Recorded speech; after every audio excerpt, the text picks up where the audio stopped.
Have you ever frozen during a low level design interview, not knowing where to start? You are not alone. In this video, I'll walk you through a step by step strategy to approach any LLD question with clarity and confidence. When an interviewer asks, design a notification service but gives very little detail, they are likely trying to assess your requirement gathering skills. So, your job is to start asking the right questions. In LLD interviews, your focus should be on functional requirements. Things like code should be clean and bug free are already accepted. No need to mention them. Use prompts like user should be able to or system should be able to. For example, in a parking lot system, you might say the parking lot should have multiple entry and exit gates. It should support multiple levels. User should be able to pay via cash, credit card, or UPI. This should take around 10 minutes and you should move on to the next section. Bonus tip here would be avoid discussing unnecessary features like registration or user profile unless they are the central to the problem given by the interviewer. Focus on what really matters here. Before moving on, make sure you and the interviewer are aligned on the requirements. Now that you have clarity, start identifying the key components of the system. I recommend a bottom up approach. Start with the smallest and build the larger system from them. So you start with the simpler entities and then you move on to the complex entities. For example, in a parking lot, some of the core entities could be parking spot, level, user, payment method, which is an enum, payment service, entry gate, exit gate, and parking lot.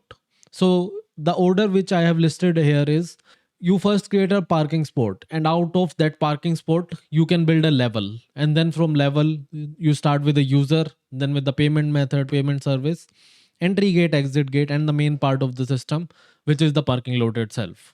Allocate around 10 to 15 minutes here. Keep the interviewer involved. Explain why each entity is important and what responsibility it carries. Now define how the classes interact. Which classes depends on which. What fields and methods should each class have? This is a moment to translate your requirements into design. For every requirement, ask yourself which entity should handle this? Do I really need a separate method for this particular thing? Try to wrap this part in around 10 minutes. Bonus tip here would be don't over design. Avoid creating unnecessary methods or components you won't use. Now comes the fun part, code. Thanks to the strong groundwork you have laid, the coding part should feel straightforward.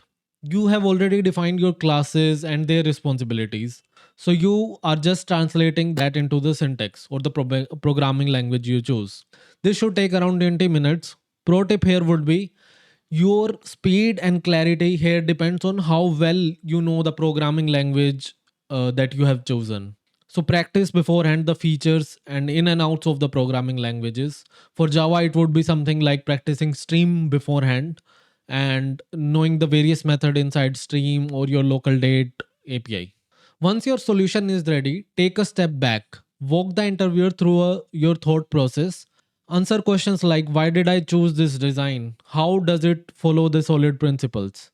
Where did I use the design patterns and why did I use those design patterns?